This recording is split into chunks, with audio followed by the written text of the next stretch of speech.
Okay, so wow, you've really been digging deep into this health stuff, this stack of notes you sent over. Yeah. It's impressive. Almost like you're building your own, like, personalized well-being guide. Yeah, it's pretty extensive. It is. We've been going through it all, and trust me, there's some seriously interesting stuff in here. So get ready, folks, because today we're doing a deep dive into all things health and wellness. It seems like you're really aiming for that sweet spot, Mhm. where you're getting practical tips, stuff you can actually use, not just a bunch of theory. Exactly. That's what we're going for today.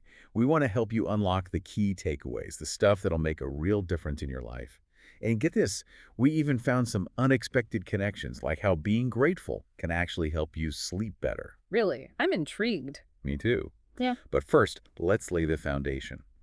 Your notes emphasize a holistic approach, and I love that analogy you used, like building a house. You got to have a strong foundation. Right, it's all about those core pillars. And you've identified 4 key ones: physical, mental, emotional, and spiritual health. It's so easy to get caught up in just the physical, right? Like hitting the gym and eating salads. Yeah, but it's so much more than that. I mean, they all play a role. Totally agree. So let's start with the physical. You've got some familiar stuff there: exercise, nutrition, sleep. But you dive deeper than just the basics. Well, yeah, the basics are important, but You specifically recommend 30 minutes of moderate activity 5 times a week. Why that specific amount? well, just getting moving is a good start, but there's actually research behind that recommendation. Oh, I bet. Let me guess. Harvard, right? Close. It was a study published in the Journal of the American Medical Association, JAMA.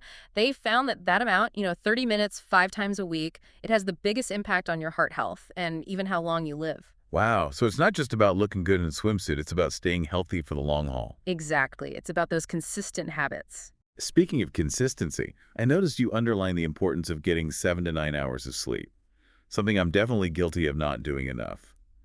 Tell me, why is sleep so crucial? I mean, besides feeling less grumpy in the morning. Oh, there's so many reasons. Your notes actually highlight a bunch of studies about how not getting enough sleep can mess with your focus, weaken your immune system. Oh, right, right. I do remember reading about that. But get this, there was one study you included that really blew my mind. It found a connection between getting enough sleep and practicing gratitude. Wait, gratitude and sleep, like being thankful helps you sleep. Yeah. Apparently, people who spend a few minutes each night thinking about what they're grateful for before bed, they fall asleep faster and sleep more soundly. It seems like focusing on the positive can actually calm down your nervous system. Wow, I had no idea there was a scientific link between gratitude and sleep. I'm totally going to try that tonight. Okay, moving on. You also flagged routine checkups as a key habit. Why do you think that's so important?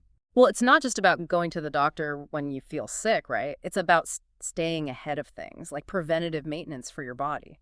I like that analogy, preventative maintenance. Yeah, like regular blood tests can catch things early, like if you're low on certain vitamins or if your hormones are out of whack. That way you can address the issue before it becomes a bigger problem. That makes a lot of sense. Catching things early is key. Okay, and speaking of prevention, I see you've really emphasized hygiene. You've got hand washing, dental care, the simple things that can sometimes feel like a chore. Yeah, but those simple things can make a huge difference. Absolutely. You actually included a statistic about hand washing. Did you know that washing your hands regularly can lower your risk of getting those nasty colds and flus by like 21%? 21%. That's pretty significant. Right. And good dental hygiene. Right. It's not just about having a sparkling smile. It can actually impact your overall health. I've heard that. Something about gum health being linked to heart health. Exactly. It sounds crazy, but it's true. Okay, so now I'm curious about those notes you made about boosting immunity. It looks like you're exploring ways to strengthen your defenses, and not just with vaccines. Oh, yeah.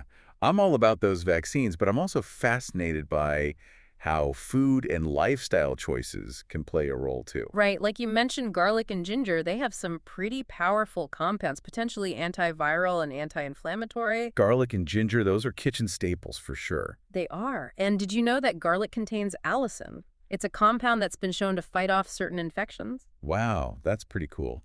And ginger is great for soothing an upset stomach, I know that much. It is. Okay, so it looks like we're transitioning into the world of nutrition now, which is a huge part of this whole health journey. It really is. And I have to hand it to you, you've really laid out a clear blueprint for what a balanced diet looks like. Well, I think it's more than just eat your fruits and veggies, I mean, everyone says that. It's about understanding those macronutrients, carbs, proteins, fats, and choosing the right types. Like, you've highlighted swapping refined grains for complex carbs like brown rice and quinoa. Right. Those complex carbs keep you feeling full and energized for longer. Exactly. And then, of course, you've got your lean proteins and healthy fats. Plus, you've emphasized portion control, which I think is something we all struggle with from time to time. Oh, definitely. Right. I'm definitely guilty of overdoing it sometimes. Yeah.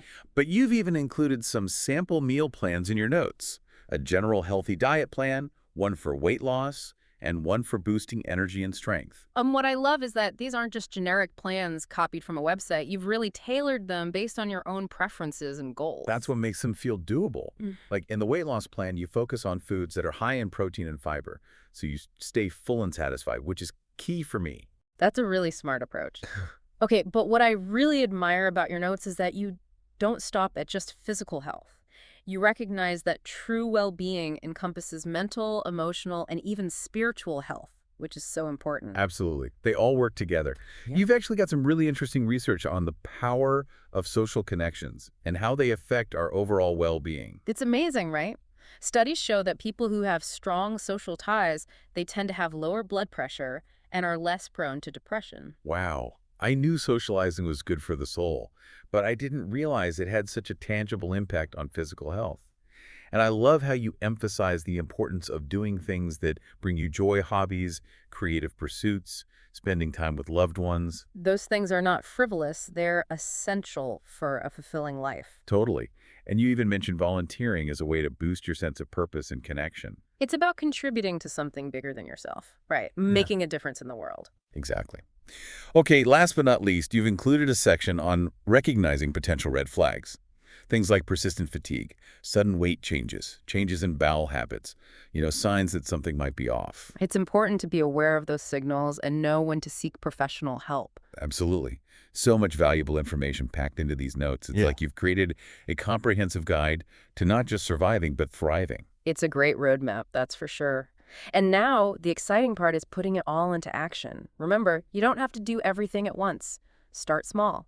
Maybe try that gratitude exercise before bed tonight, or swap that sugary soda for a glass of water. What feels most manageable for you right now? Honestly, I think I'm going to focus on getting those 7 to 9 hours of sleep. It feels achievable, and clearly, it has a ripple effect on so many other areas of health. Plus, I'm definitely going to experiment with some of those immune-boosting recipes with garlic and ginger. So much to explore. Thanks for taking this deep dive with us. Of course. And remember, health is a journey, not a destination. It's about making choices that support your well-being every